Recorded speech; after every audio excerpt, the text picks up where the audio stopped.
could not have handled it without. Well, we're going in. I didn't say when. We're going in. When you lose, look, I have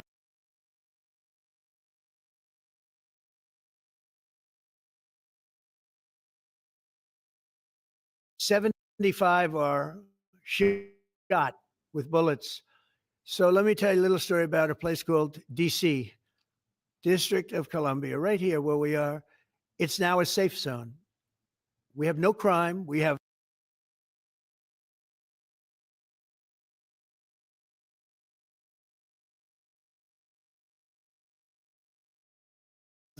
it's in such great shape. You can go and actually walk with your children, your wife, your husband. You can walk right down the middle of the street. You're not going to be shot, Peter. You're safe. About it. Maybe you were very brave in talking about it. You made quite an impression on a lot of people. I appreciate it. But there were other people in this room that have been hurt very badly just walking down the street in D.C. Washington, now it's a safe city. The restaurants are open. They're booming. You can't get a restaurant. New restaurants are announcing that they're going to be open. This took place in 12 days. Now it's 15 days, but 3 days ago, it became what's known as a safe zone. It's a safe city. And this city was really bad, really, really bad. We took 1,600 people out, hardcore criminals that will not be coming back anytime soon. And we're very proud of it. Every week, you know, it was like years, many years where every single week somebody was killed for many, many, many consecutive weeks. This went on for years.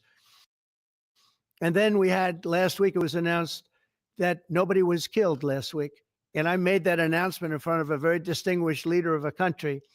And I'm saying proudly, ladies and gentlemen, nobody was killed in Washington, D.C. this week. He looked at me like, what's that all about? I say, yeah, we have a little bit of a crime problem. And we don't have a crime problem in Washington anymore. And the mayor has been very helpful. And the police commission has been very helpful. And it's been a great team. And I would love to have Governor Pritzker call me. I'd gain respect for him and say, we do have a problem. And we'd love you to send in the troops because you know what? The people, they have to be protected. I saw today on one of your networks, not a friendly network, except really the opposite, I would say, very unfriendly network. And they interviewed about 12 people on this morning. Most of them were African American, who were black. And they were saying, please, please, please let the president send in. These were people from Chicago. Please, we need help. We need help. We can't walk outside. We're petrified. If the governor of Illinois would call me up, I would love to do it. Now, we're going to do it anyway. We have the right to do it because I have an obligation to protect this country.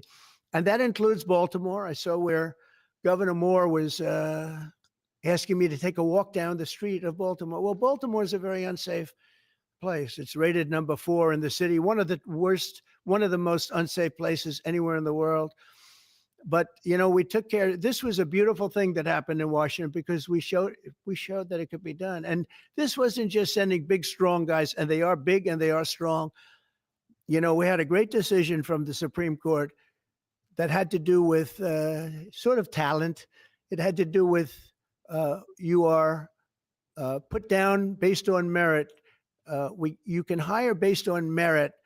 So merit for a soldier or for a policeman is strong, physically fit, something, you know, having a certain ability, not a person that is woke and got the job through woke, but wasn't strong enough to lift a gun out of the holster, et cetera, et cetera. No, I looked at the police. As you know, last week I went over, we had a meeting with, there had to be 300 people, and they were all very impressive looking. And when the bad guys see them, they're not going to do a thing. And so I'm very proud of Washington. It serves as a template, and we're going to do it elsewhere. But Chicago is certainly going to be high. I would love to have him call. I would love the governor of Illinois. I'd be honored to take his call.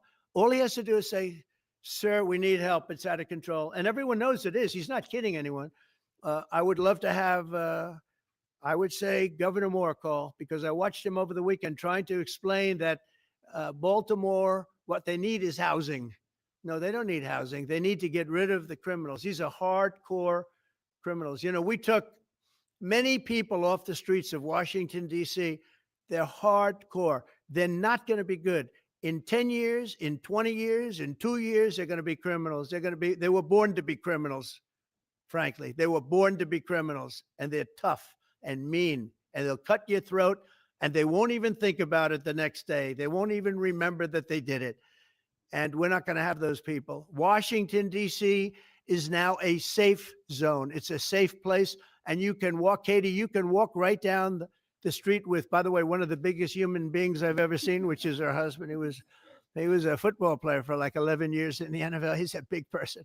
But big doesn't mean anything when they have guns and when they have knives and everything else that they have, right?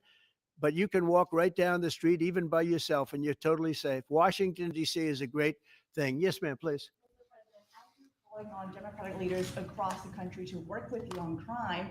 Do you see your efforts here in DC, including, for example, working with Mayor Bowser here as a model for bringing more